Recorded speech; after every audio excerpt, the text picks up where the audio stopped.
Hi students, welcome back to first code YouTube channel. Management process के आज इस video में हम लोग पढ़ेंगे फंक्शंस ऑफ मैनेजमेंट, यानी कि मैनेजमेंट का फंक्शन क्या होता है, मैनेजर कौन कौन से टास्क को परफॉर्म करता है, फंडामेंटल फंक्शन उसके क्या है। वीडियो को स्टार्ट करने के पहले मैं अपने व्यूअर से रिक्वेस्ट करना चाहता हूँ कि यदि आप हमारे चैनल पर नए हैं और आपने हमारे चैनल को सब्सक्राइब नहीं किया तो kindly subscribe our channel and please press the bell icon so that you will get the latest notification. Okay, हमने मैनेजमेंट प्रोसेस में स्टूडेंट अभी तक काफ़ी चीज़ों को डिस्कस कर लिया है। Means evolution of management, management process क्या होता है ना। फिर हमने पढ़ा था levels of management, top level, middle level and bottom level management. Then हमने देखा था साइंटिफिक मैनेजमेंट कॉन्सेप्ट। देन हमने देखा था 14 मैनेजमेंट प्रिंसिपल्स। तो इन सारे टॉपिक्स को हमने कवर कर लिया। यदि आपने इन सारे टॉपिक्स के वीडियो को नहीं देखा है तो प्लेलिस्ट का लिंक नीचे डिस्क्रिप्शन में दिया हुआ है, आप वहां से जाके इन सारे वीडियो को एक्सेस कर सकते हैं। तो स्टार्ट करते हैं स्टूडेंट आज के अपने वीडियो को। बात करें फंक्शंस ऑफ मैनेजमेंट की, तो आखिर मैनेजमेंट होता क्या है। हालांकि हम लोगों ने मैनेजमेंट को काफी डिटेल से पढ़ रखा है, लेकिन फिर भी एक दो पॉइंट में इसे समझते हैं। Management is the process of getting things done through others. Management क्या है? मैनेजमेंट एक प्रोसेस है जिसमें क्या होता है कि किसी दूसरे से काम को करवाया जाता है, काम को प्राप्त किया जाता है, एक तरह से कर सकते हैं हम लोग। हमने पढ़ा है इसे डिटेल में। This process is identified in a set of functions performed by managers to accomplish the goals. ये जो मैनेजमेंट प्रोसेस है इसे आइडेंटिफाई किया जाता है एक सेट ऑफ फंक्शंस के रूप में, जो कि मैनेजर के द्वारा परफॉर्म किया जाता है टू accomplish द गोल्स। जो ऑर्गेनाइजेशन का गोल्स है उसे accomplish करने के लिए, उसे प्राप्त करने के लिए, है ना।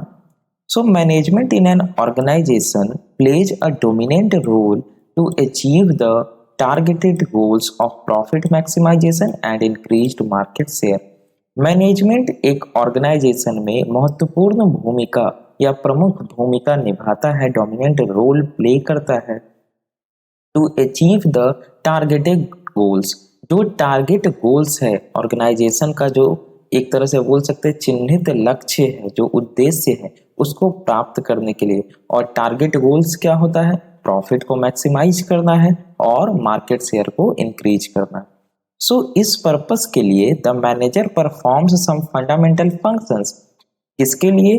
प्रॉफिट को मैक्सिमाइज करने के लिए और इंक्रीज यानी कि मार्केट शेयर को इंक्रीज करने के लिए, टारगेट गोल को अचीव करने के लिए। इसके लिए मैनेजर क्या करता है? कुछ फंडामेंटल फंक्शन को परफॉर्म करता है और उसी फंडामेंटल फंक्शंस को हम लोग मैनेजरियल फंक्शंस या फंक्शंस ऑफ मैनेजमेंट कहते हैं। आई होप आप लोग समझ गए यहाँ तक। For theoretical purposes, theoretical purpose के लिए it may be convenient to separate the function of management, but practically these functions are overlapping in nature, that is they are highly inseparable. यानी कि ये थियोरेटिकल पर्पस के लिए हम लोग जैसे अभी पढ़ रहे हैं, तो पढ़ने के उद्देश्य से हमारे लिए ये कॉन्वेनियंट हो सकता है, सुविधाजनक हो सकता है कि हम मैनेजमेंट के फंक्शन को क्या करें, सेपरेट कर दे, जैसा कि अभी हम लोग करेंगे। और सेपरेट अलग अलग उसे हम लोग अध्ययन करेंगे, डिस्कस करेंगे। मगर अगर प्रैक्टिकली बात करें, अगर व्यवहारिक रूप में देखें, तो ऑर्गेनाइजेशन में ये जो फंक्शंस होते हैं ये ओवरलैपिंग इन नेचर होते हैं। यानी कि एक फंक्शन दूसरे फंक्शन के ऊपर ओवरलैप होता है and they are highly inseparable. इनको आप अलग अलग सेपरेट नहीं कर सकते हैं। मतलब क्या? Each function blends into the other and each affects the performance of other। हर एक फंक्शन क्या होता है? दूसरे फंक्शन में मिला हुआ होता है और हर एक फंक्शन दूसरे फंक्शन के परफॉर्मेंस को अफेक्ट करता है। यानी कि आप मैनेजरियल फंक्शंस को सेपरेट नहीं कर सकते हैं। हाँ, थ्योरेटिकल पर्पस के लिए हम लोग सेपरेट करके पढ़ेंगे, लेकिन प्रैक्टिकली ये सारा क्या होता है, एक तरह से बोले तो पैरेलली वर्क कर रहा होता है। So there are basically 5 primary functions of management. जो मैनेजमेंट के प्राइमरी फंक्शंस है वो टोटल 5 हैं। These are planning, organising, staffing, directing and controlling. अब प्लानिंग क्या है, ऑर्गेनाइजिंग करना क्या होता है, स्टाफिंग करना क्या होता है, डायरेक्टिंग एंड कंट्रोलिंग करना क्या होता है, इन सभी को हम लोग डिटेल में पढ़ते हैं। इस फिगर से आप लोग देख सकते हैं कि हर एक फंक्शन क्या है, एक दूसरे में ब्लेंड है, मिला हुआ है, और हर एक क्या करेगा, दूसरे के परफॉर्मेंस को अफेक्ट करेगा स्टूडेंट। ओके, स्टार्ट करेंगे हम लोग प्लानिंग से। सो planning is the basic function of management. Planning क्या है? मैनेजमेंट का basic function. It deals with chalking out a future course of action and deciding in advance the most appropriate course of action for achievement of predetermined goals। देखिए planning क्या है? जो future course of action है, future course of action कहने का मतलब क्या हुआ? जो भविष्य में हम लोग कार्य करने वाले हैं, यानी कि भविष्य की कार्यवाही, फ्यूचर कोर्स ऑफ एक्शन को क्या करना? चॉकिंग आउट, यानी कि जो भविष्य की कार्यवाही होगी उसका रूपरेखा, एक तरह से मॉडल तैयार करना है ना, चॉकिंग आउट करना। And deciding in advance, advance में ये डिसाइड करना, यानी एडवांस मतलब क्या होता है? किसी काम को करने के पहले, जैसे हम लोग बोलते हैं ना कि happy new year in advance, यानी अभी हैप्पी न्यू ईयर आया नहीं, हम पहले ही बोल रहे हैं, ठीक है। तो एडवांस में क्या करना? डिसाइड करना the most appropriate course of actions for achievement of pre determined goals. जो हमारा प्री डिटरमाइंड गोल्स है, जो हमारा उद्देश्य है, कंपनी का लक्ष्य है, उसकी प्राप्ति के लिए जो most suitable course of action होगा, यानी कि जो हमें एक तरह से बोले, जो हमने डिसाइड तो कर लिया, मतलब हमने चॉकिंग आउट कर लिया कि ये हमारा मॉडल है, उसमें जो most appropriate course of action होगा उसे क्या करना? डिसाइड करना। ये होता है प्लानिंग। एक बार फिर हम लोग समझ लेते हैं प्लानिंग क्या होता है। It deals with choking out a future course of action and deciding in advance the most appropriate course of actions for achievement of pre determined goals, यानी कि प्री डिटरमाइंड गोल्स के लिए भविष्य की कार्यवाही का रूपरेखा तैयार करना और साथ में ये डिसाइड करना कि कौन सा course of action most appropriate है प्री डिटरमाइंड गोल्स के लिए, प्री डिटरमाइंड गोल्स को अचीव करने के लिए। सो अकॉर्डिंग टू नूर्ज के अनुसार planning is deciding in advance what to do, when to do and how to do. नूर्ज के अनुसार प्लानिंग क्या है? प्लानिंग है डिसाइडिंग इन एडवांस। अब इसे हिंदी में क्या कर सकते हैं कि पहले से तय किया हुआ ही प्लानिंग है ना। कोई भी चीज अगर हम लोग पहले से तय कर लेते हैं कि हमें क्या करना है, कब करना है और कैसे करना है, तो ये क्या हो जाता है? प्लानिंग हो जाता है। जैसे एकदम सिंपल सा एग्जांपल लीजिए, अगर आपको स्टडी करना है, आपके पास टोटल 5 to 10 सब्जेक्ट्स हैं, तो आप क्या करते हैं? देख लेते हैं कि हमें क्या पढ़ना है, कब पढ़ना है और कैसे पढ़ना है। यानी कि हमें क्या पढ़ना है, मान लिया जाए मैथ पढ़ना है, देन हमें सी प्रोग्रामिंग पढ़ना है, या हमें देन टीओसी पढ़ना है, और उसके बाद हमें क्या करना है, कब पढ़ना है, उसका एक टाइम मैनेजमेंट बना लेते हैं, और कैसे पढ़ना है, कब हमें वीडियोज लेक्चर्स के माध्यम से पढ़ने हैं, कब मैं रेफरेंस को फॉलो करूंगा, बुक्स को देखूंगा। तो ये क्या कर रहे हैं? आप प्लानिंग कर रहे हैं। ठीक इसी प्रकार ऑर्गेनाइजेशन में भी होता है। It bridges the gap from where we are and where we want to be. ये क्या करता है? गैप ब्रिज करता है कि जहां अभी हम हैं और जहां हम होना चाहते हैं। यानी कि प्लानिंग का मतलब क्या हुआ? यहाँ पे हम एक्चुअल वर्क डन नहीं कर रहे हैं, यहाँ पे जस्ट प्लान कर रहे हैं। जैसे अगर मैं प्लानिंग करूं कि अच्छा मैं राजगीर घूमने जाऊंगा, तो क्या मैं राजगीर चला गया? नहीं, यहाँ पे मैंने क्या किया? एक प्लान बनाया, है ना। तो ये क्या किया? गैप बिल्ड किया कि जहां अभी हम हैं और जहां हम होना चाहते हैं, आइदर वो फिजिकल सेंस में हो या वो कंपनी के प्री डिटरमाइंड गोल्स जो हमने देखा उसके सेंस में। ओके, नेक्स्ट है a plan is a future course of action. जैसा हम लोग जान रहे हैं कि प्लान क्या है? फ्यूचर कोर्स ऑफ एक्शन से जो भविष्य में कार्य होने वाला है। It is an exercise in problem solving and decision making. ये क्या है? प्रॉब्लम सॉल्विंग और डिसीजन मेकिंग का काम है। यहाँ पे हम देख रहे हैं ना, यहाँ पे क्या हो रहा है? इंटेलेक्चुअल सिस्टम का यूज हो रहा है, यानी कि बौद्धिक क्षमता का यूज हो रहा है। So planning is determination of course of action to achieve desired goals. जिसे हम लोग कह सकते हैं कि प्लानिंग क्या है student? Determination of course of action है टू अचीव डिजायर्ड गोल्स। जो डिजायर्ड गोल्स है, जो प्री डिटरमाइंड गोल्स है, कंपनी का उद्देश्य है, उसकी प्राप्ति के लिए कौन सा कोर्स ऑफ एक्शन किया जाए, कौन सा कोर्स ऑफ एक्शन परफॉर्म किया जाए, इसका निर्धारण करना, इसका डिटर्मिनेशन करना ही प्लानिंग है। ठीक है। Thus, planning is a systematic thinking about ways and means for accomplishment of predetermined goals. Planning क्या है? प्री डिटरमाइंड गोल्स की प्राप्ति के लिए, है ना, प्री डिटरमाइंड गोल्स के एकम्प्लिसमेंट के लिए कौन सा वेज यानी कि कौन सा तरीका और कौन सा साधन यानी कि मीन्स यूज किया जाए, इसका एक सिस्टमैटिक थिंकिंग है। हम कर नहीं रहे हैं, जस्ट थिंकिंग करके हम एक मॉडल को तैयार कर रहे हैं, एक प्लान हम लोग, या जैसे हमने अभी कहा था कि एक रूपरेखा तैयार कर रहे हैं। Okay, so planning is necessary to ensure proper utilisation of human and non human resources. अब देखिए, कोई भी ऑर्गेनाइजेशन हो उसमें दो तरह के रिसोर्सेस होते हैं। The first one is human resource और second one non human resources. Non human resources में सारे मटेरियल रिसोर्सेस, आपके टूल्स इक्विपमेंट सारे आ जाते हैं, यानी कि एम्प्लॉयज आपके ह्यूमन रिसोर्सेस हो गए, एम्प्लॉयज को छोड़ के जितने भी रिसोर्सेस है वो नॉन ह्यूमन रिसोर्सेस। तो प्लानिंग बहुत ही आवश्यक है ये इंश्योर करने के लिए, ये सुनिश्चित करने के लिए कि जो हमारे पास ह्यूमन और नॉन ह्यूमन रिसोर्सेस हैं, हमारे पास जो मानवीय और गैर मानवीय संसाधन है, उसका प्रॉपर यूटिलाइजेशन, उसका समुचित उपयोग हो पा रहा है कि नहीं हो पा रहा है ना। जैसे हम लोग ऑपरेटिंग सिस्टम पढ़ते हैं, आप लोग पढ़ेंगे, तो वहां पे हमें क्या करना रहता है, सीपीयू का मैक्सिमम यूटिलाइजेशन हो पा रहा है कि नहीं हो पा रहा है।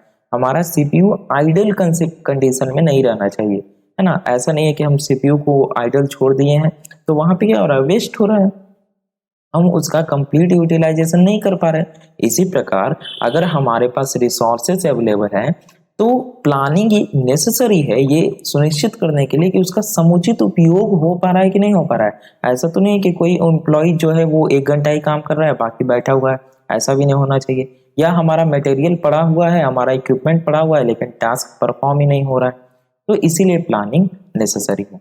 इट इज ऑल प्रिवेसिव, यह पूरा व्यापक है कि it is an intellectual activity. बिल्कुल, प्लानिंग क्या है, एक इंटेलेक्चुअल एक्टिविटी है, यानी कि जैसा हमने आपको अभी बताया था कि ये बौद्धिक एक्टिविटी है। इंटेलेक्चुअल को आप बोल सकते हैं, यहाँ पे दिमाग से काम लिया जा रहा है, डिसीजन मेकिंग का काम किया जा रहा है प्लानिंग में, है ना। And it also helps in avoiding confusion, uncertainties, risks, wastages etcetera.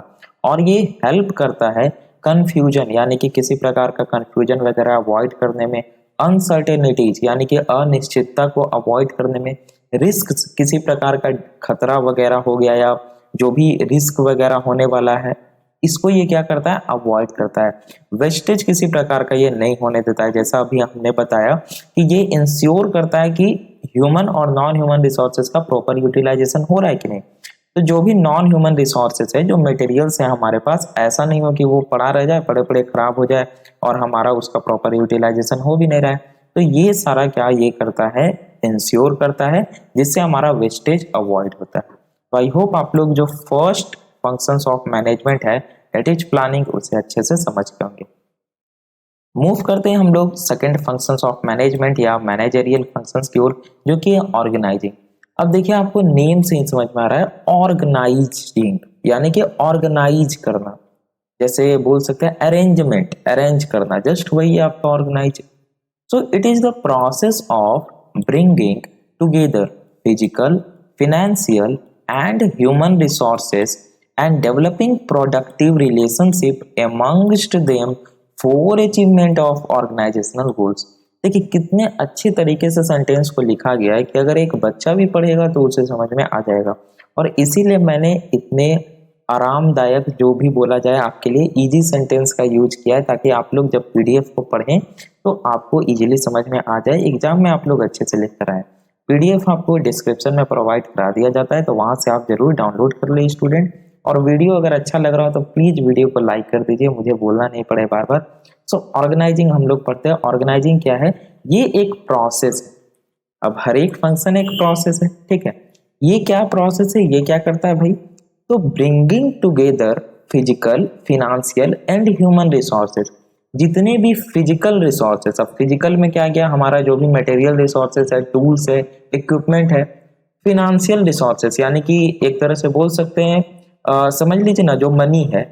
And human resources, जो इम्प्लॉइज है, इन तीनों को ब्रिंगिंग टुगेदर यानी कि एक साथ लाना, एंड डेवलपिंग प्रोडक्टिव रिलेशनशिप, इन तीनों के बीच में, किनके बीच में, फिजिकल, फिनेंशियल और ह्यूमन रिसोर्सेज के बीच में प्रोडक्टिव रिलेशनशिप को बिल्ड करना, डेवलप करना, प्रोडक्टिव रिलेशनशिप को क्रिएट करना for achievement of organisation goals, ताकि जो ऑर्गेनाइजेशन का गोल्स है, और ऑर्गेनाइजेशन का गोल्स क्या होता है, हमारा मैक्सिमम प्रोडक्ट क्या हो, बन सके, जिससे हमारा प्रॉफिट मैक्सिमम हो सके, इसको क्या करना, अचीव करना, प्राप्त करना। फिर से मैं आपको एकदम सरल भाषा में समझा देता हूँ। ऑर्गेनाइजिंग का सिंपल सा आपको मतलब याद रखना, अरेंजमेंट करना, है ना। तो ऑर्गेनाइजिंग में हो क्या रहा है, जो आपके पास फिजिकल रिसोर्सेज हैं, यानी कि मटेरियल टूल्स वगैरह हो गए, जो फिनांस है आपके पास, फिनेंशियल रिसोर्सेज, और जो भी एम्प्लॉयज हैं, दैट इज ह्यूमन रिसोर्सेज, उनको इस तरह से ब्रिंगिंग टुगेदर, यानी कि इस तरह से एक साथ लाना और उनके बीच में प्रोडक्टिव रिलेशनशिप को डेवलप करना, ताकि इन तीनों का प्रॉपर यूटिलाइजेशन करके प्रोडक्ट को डेवलप किया जा सके, इस प्रकार का रिलेशनशिप बिल्ड करना, ताकि ऑर्गेनाइजेशन का जो गोल्स है उसे अचीव किया जा सके। आई होप आप लोग एकदम अच्छे से इस एक्सप्लेनेशन को समझ गए होंगे। So according to Henri Fayol साहब के अनुसार, to organise a business is to provide it with everything useful for its functioning, that is raw material, tools, capital and personals। अब देखिए, हेनरी फेउल साहब के अनुसार, मैं आपको बताना चाह रहा हूँ, हमने पढ़ा भी था 14 प्रिंसिपल्स बाय हेनरी फेउल, है ना, या बोल सकते हैं 14 मैनेजमेंट प्रिंसिपल्स बाय हेनरी फेउल। तो यदि आपने उस वीडियो को नहीं देखा है तो आई बटन पे क्लिक कीजिए और उस वीडियो को देख लीजिए।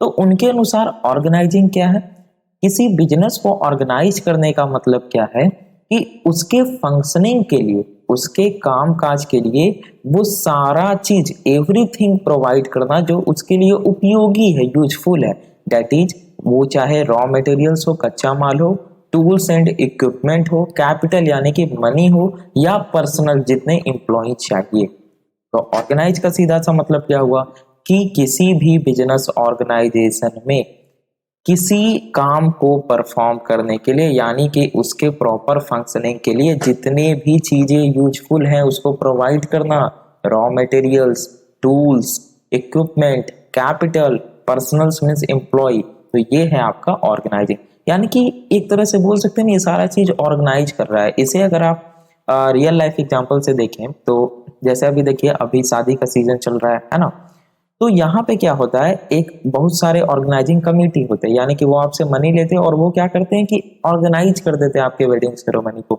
यानी कि एवरीथिंग जो भी यूजफुल है, आइदर वो आपका टेंट पंडाल से लेकर के जयमाला कुर्सी वगैरह जो भी है, मीन्स जो भी आपको खाने में वैरायटी रखना है, कुर्सी टेबल का व्यवस्था सारा चीज हो जाता है। तो वो कर क्या रहे हैं, अरेंजमेंट कर रहे हैं, ऑर्गेनाइज कर रहे हैं। तो जस्ट वो भी यही चीज आपका ऑर्गेनाइजेशन में फॉलो हो रहा है।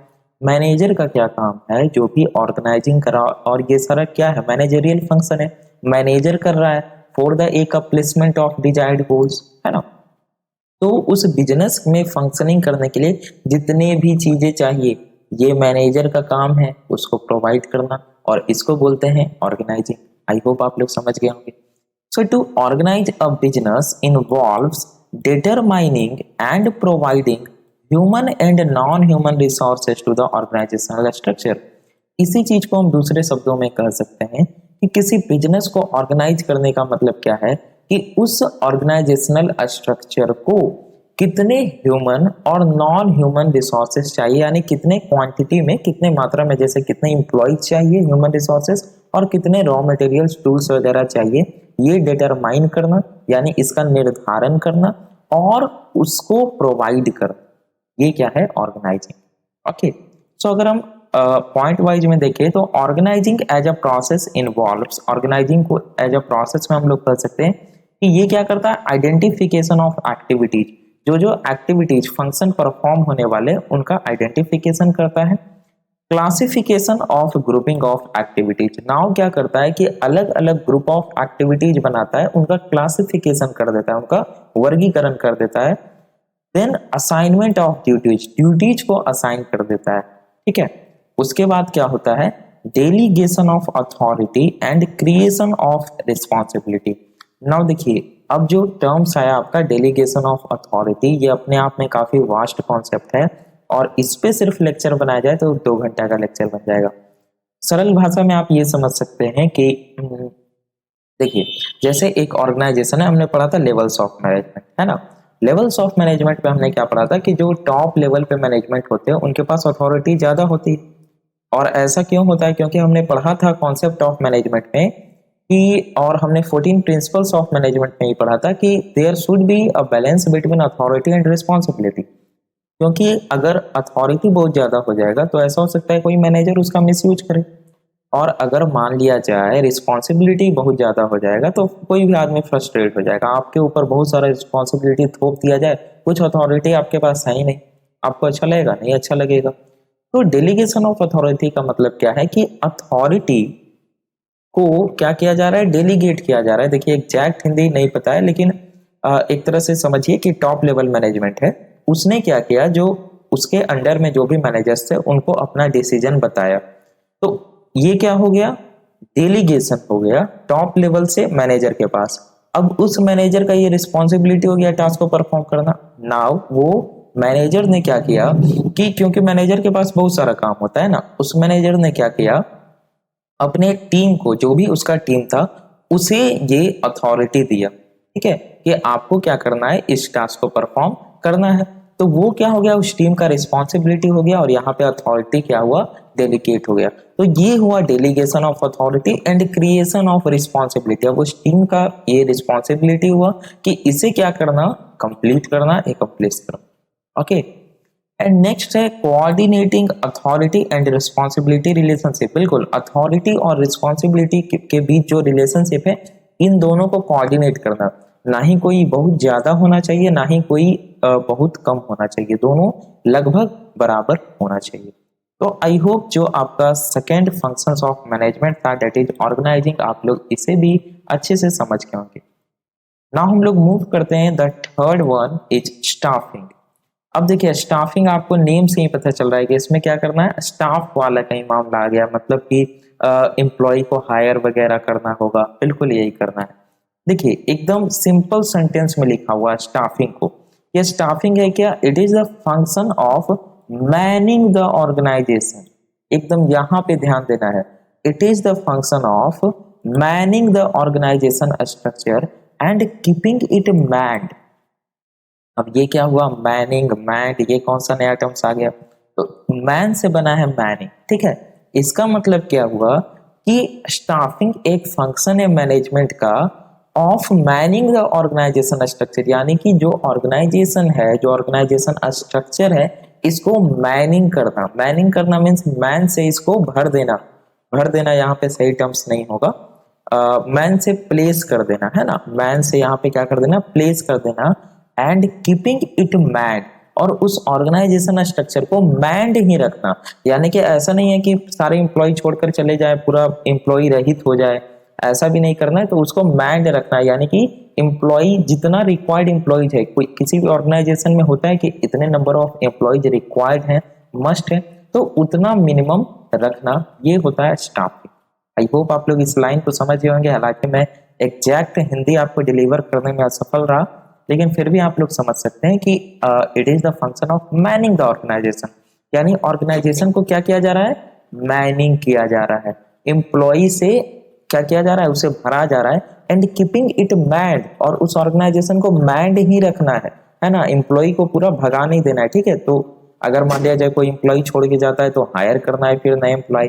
कोई अगर नया जगह बनता है, यानी कि कोई अगर नया पद बन गया, तो उसके लिए फिर एम्प्लॉय को हायर करना है। तो यहाँ पे स्टाफिंग का यही बेसिकली कॉन्सेप्ट है overall. So staffing has assumed greater importance in the recent years. जो हाल के वर्ष है उसमें स्टाफिंग को बहुत ज्यादा इंपॉर्टेंस मिला है, greater importance, because due to advancement of technology. Technology का एडवांसमेंट होते जा रहा है दिन प्रतिदिन। Increase in size of business, business का साइज बहुत ज्यादा इंक्रीज प्रतिदिन होते जा रहा है। And complexity of human behaviour, human का जो बिहेवियर है वो भी बहुत कॉम्प्लेक्स होते जा रहा है, जटिल होते जा रहा है। तो अब इससे क्या मतलब है सर स्टाफिंग से, इस पॉइंट से, अगर ह्यूमन का बिहेवियर कॉम्प्लेक्स हो रहा है, बिजनेस का साइज बढ़ रहा है, टेक्नोलॉजी एडवांसमेंट हो रहा है, तो स्टाफिंग को इससे क्या मतलब है? बिल्कुल ये स्टाफिंग पे डायरेक्टली अफेक्ट करता है, क्योंकि यहाँ पे ये चूज करना काफी मुश्किल हो जाता है कि कौन सा राइट एम्प्लॉय रहेगा, कौन सा राइट पर्सन रहेगा इस पर्टिकुलर जॉब पोजीशन के लिए, है ना, या किसी पर्सन के लिए कौन सा जॉब पोजीशन राइट रहे। आई होप आप लोग समझ पा रहे, नहीं समझ पा रहे तो थर्ड पॉइंट को पढ़िए कि the main purpose of staffing is to put right man on right job. Right man को राइट जॉब पे पुट करना ही स्टाफिंग का पर्पस है। मीन्स क्या, अब देखिए इसे ऐसे समझिए कि एक मैन के लिए यानी कि एक एम्प्लॉय के लिए कौन सा जॉब राइट होगा ये चूज करना, या दूसरे तरीके से आप इसे ऐसे समझ सकते हैं कि किसी जॉब पोजीशन के लिए कौन सा एम्प्लॉय राइट रहेगा। तो समझ गए आप लोग इस कॉन्सेप्ट को कि right man on right job, इसे ही क्या कहा जाता है, स्टाफिंग कहा जाता है। तो अब आप समझे ये कितना मुश्किल भरा काम है ना। सो अगर स्टाफिंग को हम लोग पॉइंट वाइज देखें तो स्टाफिंग इन्वॉल्व्स फर्स्ट है man power planning. Man power का प्लानिंग करना मीन्स क्या, ये एस्टिमेट करना man power in terms of searching choose the person and giving the right place. Man power को एस्टिमेट करना यानी कि मैन पावर को सर्च करना, फिर उनमें से एम्प्लॉइज को चूज करना और उनको राइट जगह पे प्लेस करना, राइट जॉब पोजीशंस पे।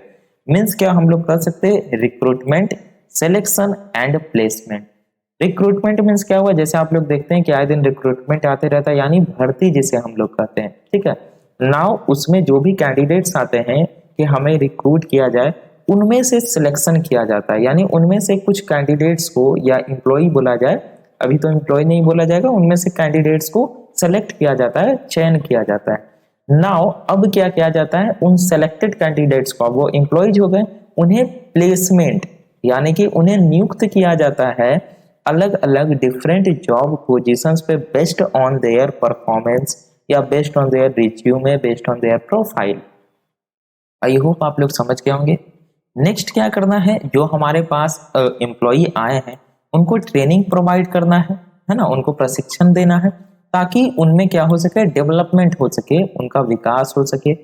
नेक्स्ट है रीम्यूनरेशन। अब कोई आपके पास एम्प्लॉय काम कर रहा है तो सिंपल सी बात है कि उसे क्या चाहिए, एक तरह से सैलरी चाहिए, तो रीम्यूनरेशन प्रोवाइड करना यानी जो पारिश्रमिक होता है वो देना। परफॉर्मेंस अप्रेजल, जो एम्प्लॉय है उसके परफॉर्मेंस का आकलन करना या उसके परफॉर्मेंस का मूल्यांकन करना और उसके बेसिस पे प्रमोशंस या ट्रांसफर करना, यानी कि कैसा उसका परफॉर्मेंस है, अगर काफी अच्छा परफॉर्मेंस है तो हम क्या कर सकते हैं, उसके पदोन्नति कर सकते हैं यानी कि उसका प्रमोशंस कर सकते हैं, या अगर कोई दूसरे जॉब पोजीशन के लिए वो फिट है तो उसे उस डिपार्टमेंट में डाल सकते हैं, या किसी और जगह के लिए तो उसका ट्रांसफर कर सकते हैं। तो ये था आपका student third functions of management, that is staffing. I hope आप लोग इसे समझ गए होंगे। The fourth one is directing. अब देखिए डायरेक्टिंग में काफी सारे बच्चे कंफ्यूज होते हैं कि आखिर डायरेक्टिंग मीन्स क्या है। तो देखिए डायरेक्टिंग जो है ये डायरेक्शन से बना है ना, डायरेक्शन से बन गया डायरेक्टिंग। यानी डायरेक्टिंग मीन्स क्या, कि दिशा निर्देश देना, है ना। जैसे नाव पे जो होता है, नाव नहीं जहाज पे जो होता है डायरेक्टर, वो क्या करता है, डायरेक्शन का काम करता है यानी कि दिशा बताता है कि आपको किधर जाना है, कैसे करना है। तो यहां भी यही मीन्स क्या, it is the part of managerial function which actuates the organizational methods to work efficiently for achievement of organizational purposes। अब इसका मतलब क्या हुआ, डायरेक्टिंग मैनेजरियल फंक्शन का एक पार्ट है जो कि क्या करता है, ऑर्गेनाइजेशनल मेथड्स को एक्टिवेट्स करता है, सक्रिय करता है, टू वर्क इफिशियंटली, ताकि कुशलता पूर्वक कार्य किया जा सके, for achievement of organisational goals, organisation का जो गोल्स है, उद्देश्य है, उसकी प्राप्ति के। ठीक है, मीन्स अब ये करता क्या है सर, ऑर्गेनाइजेशनल मेथड्स को एक्टिवेट्स करता है, इसका मतलब क्या हुआ। तो नेक्स्ट पॉइंट में समझते हैं। It is considered life spark of the enterprise. ये आपको ध्यान देना है कि डायरेक्टिंग को एंटरप्राइज का लाइफ स्पार्क समझा जाता है, मीन्स जीवन ज्योति जिसे बोला जाता है, ठीक है। Which sets it in motion the action of people, because planning, organizing and staffing are the mere preparations for doing the work। देखिए जो डायरेक्टिंग है स्टूडेंट, उसे लाइफ स्पार्क माना जाता है इंटरप्राइज में, क्योंकि ये क्या करता है, sets it in motion the action of people. जो पीपल का एक्शन है, जो काम वो करने वाले, उनमें गतिशीलता प्रदान करता है, मोशन प्रदान करता है। बिकॉज जो अभी तक फंक्शन परफॉर्म हुआ, प्लानिंग, ऑर्गेनाइजिंग और स्टाफिंग, ये क्या थे, ये काम को करने के प्रिपरेशन, तैयारी मात्र है ना। यहाँ पे काम आपका हो नहीं रहा है, प्लानिंग। प्लानिंग आप अभी प्लान कर रहे हैं, काम को तो परफॉर्म नहीं कर रहे हैं। उसके बाद आपने क्या, ऑर्गेनाइजिंग। तो ऑर्गेनाइजिंग में आप बेसिकली क्या कर रहे हैं, जितने भी human and non human resources चाहिए, आप सारे का अरेंजमेंट कर रहे हैं। और उसके बाद आपने क्या, स्टाफिंग। नाउ अब आपको क्या चाहिए, एम्प्लॉय चाहिए वर्क करने के लिए, तो आप उनको हायर कर रहे हैं, ये आपने क्या, staffing.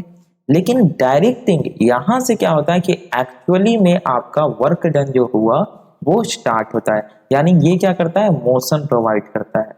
So direction is that interpersonal aspect of management which deals directly with influencing, guiding, supervising, motivating subordinate for the achievement of organizational goals.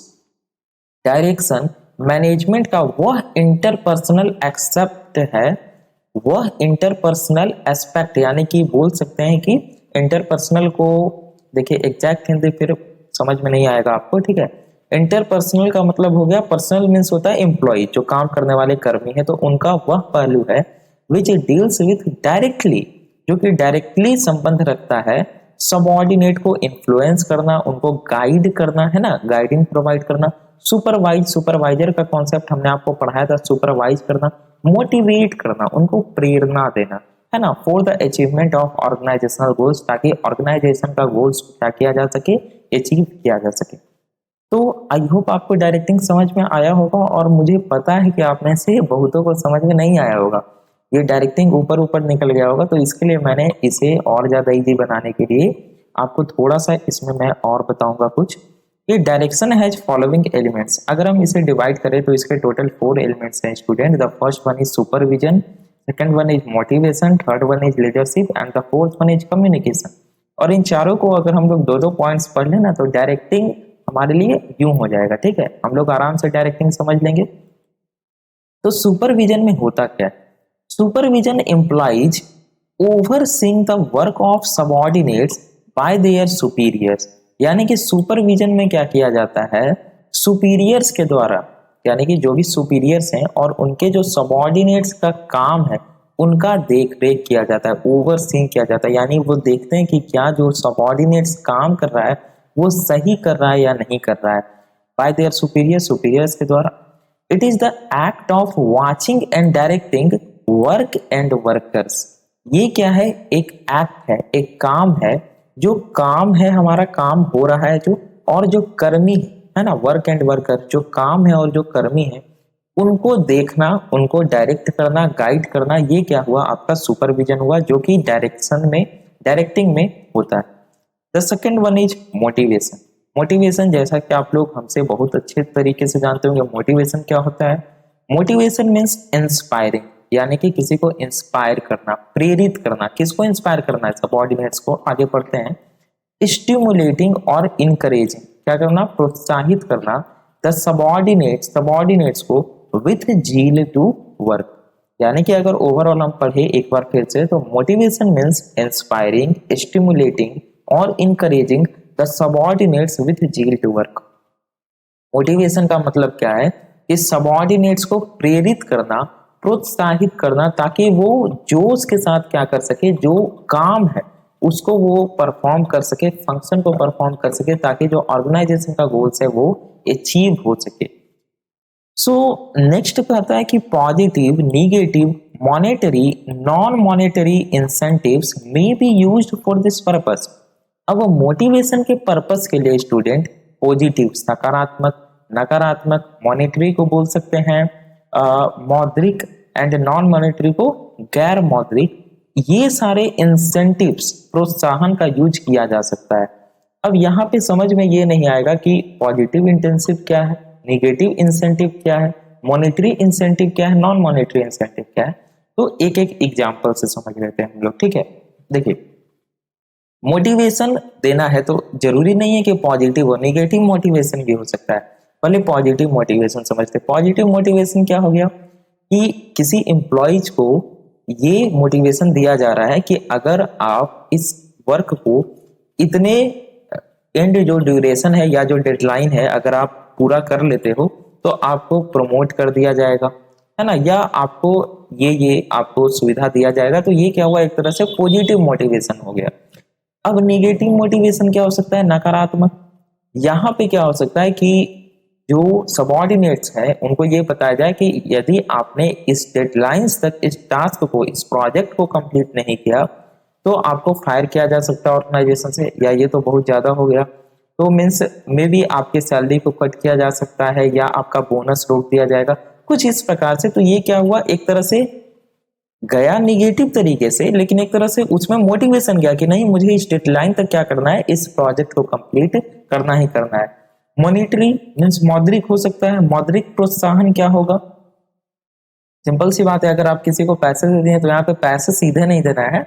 यहाँ पे क्या मोटिवेशन दिया जाएगा कि यदि आपने इस डेडलाइन तक इस प्रोजेक्ट को कंप्लीट कर लिया तो आपको कंपनी की तरफ से बोनस अमाउंट दिया जाएगा। तो ये मॉनिटरी हो गया, मोटिवेशन उसमें रहेगा, अरे भाई नहीं मुझे अलग से बोनस दिया जाएगा, है ना, मेरे सैलरी में ऐड हो जाएगा। तो ये मोटिवेशन उसमें जोश पैदा करेगा कि नहीं मुझे इस टास्क को परफॉर्म करना है इस डेडलाइन तक। उसी प्रकार से नॉन मॉनिटरी हो सकता है। स्टूडेंट आई होप आप लोग मोटिवेशन को समझ पाओगे। नेक्स्ट है आपका लीडरशिप। और लीडरशिप तो खैर आप लोग बिहार के बच्चे हैं तो आपसे ज्यादा कौन अच्छे से जानेगा। लीडरशिप मीन्स क्या होता है, नेतृत्व करना, है ना, आप लोग सबसे आगे रहते हैं नेतृत्व करने। तो लीडरशिप में be defined as a process by which manager guides and influences the work of subordinates in desired direction. Leadership को एक प्रोसेस के रूप में डिफाइन किया जा सकता है जहां पे मैनेजर क्या करता है, डिजायर्ड डायरेक्शन में, यानी कि जो डायरेक्शन में हमें जाना है ताकि जो ऑर्गेनाइजेशनल गोल्स है वो अचीव हो सके, मैनेजर गाइड करता है ना, निर्देश देता है कि आपको इस तरीके से क्या करना है, चलना है, यानी वो नेतृत्व करता है टीम का। ठीक है। नेक्स्ट है कम्युनिकेशंस। कम्युनिकेशंस भी आप लोग जानते हैं ना, मीन्स जो इंफॉर्मेशन है उसका पास होना, आदान प्रदान होना। So communication is the process of passing information, experience, opinion, etc. from one person to another. Communication क्या है स्टूडेंट, इंफॉर्मेशन यानी कि जो सूचना है, एक्सपीरियंस जो अनुभव है, एंड ओपिनियन राय, एक दूसरे का राय हो गया। तो ये क्या होना, एक पर्सन से दूसरे पर्सन के पास होना, यानी कि आदान प्रदान होना ही क्या है, कम्युनिकेशन है। And it is a bridge of understanding. ये क्या है, अंडरस्टैंडिंग का एक ब्रिज है, ये गैप क्रिएट करता है अंडरस्टैंडिंग का। ओके, तो ये था आपका student fourth functions of management, that is directing. और इतना पढ़ने के बाद आपको आई होप डायरेक्टिंग काफी अच्छे से समझ में आ गया होगा। लास्ट जो हमारा फंक्शन है मैनेजमेंट का वो है कंट्रोलिंग। नाम से पता चल रहा है कि इसमें क्या करना है, कंट्रोलिंग, कंट्रोल वाला काम है। तो ये क्या होता है, so it implies measurement of accomplishment against the standards and correction of deviation if any to ensure achievement of organization goals। देखिए काफी अच्छी तरीके से स्टेटमेंट लिखा गया है, सिर्फ आपको पढ़ने के लिए थोड़ा सा अच्छे से आना चाहिए। लिखा हुआ क्या है, it implies measurement of accomplishment against the standards. जो हमारा स्टैंडर्ड्स डिफाइन किया गया है कि ये हमारा स्टैंडर्ड परफॉर्मेंस है, तो जो हमने टास्क एकम्प्लिश किया है, परफॉर्म किया है, उसका मेजरमेंट करना अगेंस्ट द स्टैंडर्ड्स। जो हमारा स्टैंडर्ड है, स्टैंडर्ड मीन्स आप समझते हैं ना, हर एक चीज का एक स्टैंडर्ड डिफाइन होता है, मानक जिसे आप बोल सकते हैं हिंदी में। तो जो हमने टास्क को परफॉर्म किया या जो हमारा एक्चुअल परफॉर्मेंस है, उस एक्चुअल परफॉर्मेंस को मेजरमेंट करना, उसे मेजर करना किसके अगेंस्ट, हमारे स्टैंडर्ड्स के against. And correction of deviation if any. और यदि कुछ डेविएशन है दोनों के बीच में, यानी हमारा एक्चुअल परफॉर्मेंस स्टैंडर्ड परफॉर्मेंस से मैच नहीं हो रहा है, तो कहीं पे डेविएशन आया है, उस डेविएशन को फाइंड आउट करना और करेक्शन करना, उसमें सुधार करना, टू एंश्योर, ताकि यह सुनिश्चित हो अचीवमेंट ऑफ ऑर्गेनाइजेशन गोल्स का अचीवमेंट। आई होप समझ गए। तो एकदम सरल भाषा में समझे तो कंट्रोलिंग क्या है, जो हम काम कर रहे हैं या जो एम्प्लॉइज काम कर रहा है वो जो डिफाइन किया हुआ स्टैंडर्ड है उसके मुताबिक कर रहा है कि नहीं कर रहा है, उसको मेजर करना, और अगर नहीं कर रहा है, कहीं बीच में सुधार की जरूरत है तो उसको सुधार करना, ताकि यह सुनिश्चित हो सके कि ऑर्गेनाइजेशन का जो गोल्स है वो अचीव हो पाए। आई होप आप लोग समझ गए होंगे फर्स्ट पॉइंट को। So the purpose of controlling is to ensure that everything occurs in conformity with the standards. Simple सा, कंट्रोलिंग का पर्पस क्या है, to ensure that everything occurs in conformity, यानी कि हर एक चीज जो परफॉर्म हो रहा है, जो हर एक टास्क काम परफॉर्म हो रहा है वो स्टैंडर्ड्स के मुताबिक, स्टैंडर्ड के अनुरूप हो रहा है कि नहीं हो रहा है, बस यही चेक करना है। ठीक है, फिर से कंट्रोलिंग का मतलब क्या है कि जो स्टैंडर्ड, यहाँ पे पहले से मैनेजर के द्वारा स्टैंडर्ड को डिफाइन किया जाएगा। अगर आप लोग स्टैंडर्ड नहीं समझ पा रहे हैं तो हर एक चीज का एक स्टैंडर्ड होता है, आप लोग समझ पा रहे होंगे, कैसे नहीं समझिएगा। तो जो स्टैंडर्ड होता है वो डिफाइन किया गया है, उस स्टैंडर्ड के अनुसार काम हो रहा है या नहीं हो रहा है, उसके अनुरूप काम हो रहा है या नहीं हो रहा है, बस ये चेक करना है। अगर नहीं हो रहा है, कहीं बीच में डेविएशन है तो उसको करेक्ट करना है। That's it. So an efficient system of control helps to predict deviations before they actually occur. जो एक efficient system of control होता है स्टूडेंट, वो डेविएशन को प्रिडिक्ट करने में मदद करता है बिफोर दे एक्चुअली अकर, उनके एक्चुअली अकर होने के पहले। सो अकॉर्डिंग टू थियो हाइमैन, अब थियो हाइमैन कौन है? थियो हाइमन हमने पढ़ा था, थियो हाइमैन कॉन्सेप्ट ऑफ मैनेजमेंट। तो यदि आपने उस वीडियो को नहीं देखा है तो आई बटन पे क्लिक कीजिए और उस वीडियो को देख लीजिए, काफी ज्यादा इंपॉर्टेंट वीडियो था ये। सो थियो हाइमैन साहब के अनुसार controlling is the process of checking, ये चेक करने का एक प्रोसेस है, वेदर और note proper progress is being made towards the objectives and goals. जो भी ऑब्जेक्टिव्स हैं, गोल्स हैं, यानी जो उद्देश्य है, लक्ष्य है, उसकी दिशा में प्रॉपर प्रोग्रेस हो रहा है या नहीं हो रहा है, एंड एक्टिंग इफ नेसेसरी, अगर जरूरी हो तो करेक्ट करना है अगर कोई डेविएशन हो तो। यानी कि थियो हाइमैन साहब के अनुसार, मैं आपको सरल भाषा में समझाता हूँ, कंट्रोलिंग क्या है। कंट्रोलिंग एक प्रोसेस है चेक करने का कि ऑब्जेक्टिव्स और गोल्स की दिशा में, उद्देश्य और लक्ष्य को प्राप्त करने की दिशा में प्रॉपर प्रोग्रेस मेड किया जा रहा है या नहीं किया जा रहा है, यानी कि समुचित जो आपका प्रोग्रेस है वो हो रहा है या नहीं हो रहा है, और अगर नहीं हो रहा है तो जो बीच में डेविएशन है उसको करेक्ट करना है, उसमें सुधार करना है। तो पॉइंट वाइज अगर हम लोग देख ले एक बार तो समझ में आ जाएगा। Therefore controlling has following steps. The first one is establishment of standard performance. Yes, देखिए सबसे पहले क्या होगा, एक स्टैंडर्ड परफॉर्मेंस का एस्टेब्लिशमेंट होगा कि हाँ ये हमारा स्टैंडर्ड परफॉर्मेंस है, ऐसा परफॉर्मेंस हमें चाहिए। ठीक है, नाउ जब हमारा एक्चुअल परफॉर्मेंस हो रहा है तो हम क्या करेंगे, मेजरमेंट करेंगे। हम नहीं करेंगे, मैनेजर का ये टास्क है तो मैनेजर करेगा, मैनेजरियल फंक्शन है ये। तो एक्चुअल परफॉर्मेंस को मेजर किया जाएगा, जैसा कि हमने फर्स्ट पॉइंट में पढ़ा था। नाउ क्या किया जाएगा, comparison of actual performance with the standards and finding out deviation if any. अब जो हमारा एक्चुअल परफॉर्मेंस, हमने जो एक्चुअल परफॉर्मेंस को मेजर किया, इसको क्या किया जाएगा, कंपेयर किया जाएगा स्टैंडर्ड परफॉर्मेंस से कि क्या दोनों में कोई अंतर है, क्या कोई डेविएशन है, और अगर डेविएशन है तो क्या किया जाएगा, करेक्टिव एक्शन, जो भी सुधार है वो परफॉर्म किया जाएगा। ओके स्टूडेंट्स, तो आई होप आपको समझ में आ गया होगा। तो ये थे आपके 5 कॉन्सेप्ट्स ऑफ मैनेजमेंट। हमने प्लानिंग को समझा, ऑर्गेनाइजिंग हमने देख लिया, स्टाफिंग, डायरेक्टिंग एंड कंट्रोलिंग। अगर हम एक ओवरऑल देखें जस्ट 1 मिनट में क्विक रिवीजन, तो planning, organising, staffing, directing, controlling, ये 5 फंक्शंस ऑफ मैनेजमेंट है, मैनेजरियल फंक्शंस है। नाउ प्लानिंग में क्या होता है, जो हमारा फ्यूचर कोर्स ऑफ एक्शन है, जो भविष्य की कार्यवाही है, उसको हम लोग क्या करते हैं, प्लान करते हैं, उसका एक रूपरेखा तैयार करते हैं, मॉडल तैयार करते हैं, ये होता है प्लानिंग। ऑर्गेनाइजिंग क्या हुआ, जितने भी रिसोर्सेस ऑर्गेनाइजेशन में चाहिए उसको ऑर्गेनाइज करना, अरेंजमेंट करना, क्या है, ऑर्गेनाइजिंग है। स्टाफिंग, स्टाफिंग मीन्स क्या, रिक्रूटमेंट करना, यानी जो भी एम्प्लॉयज हमें चाहिए जिस पोजीशन पे, रिक्रूटमेंट करना, देन उनमें से सेलेक्ट करना, सिलेक्शन करना, एंड देन उनको प्लेस्ड कर देना, प्लेसमेंट, यानी कि उनका जो भी पोजीशन पे चाहिए था एम्प्लॉय, उनको प्लेस्ड कर देना, नियुक्त कर देना। उसके बाद क्या था, directing, the fourth one is directing. Directing means क्या, दिशा निर्देश प्रोवाइड करना।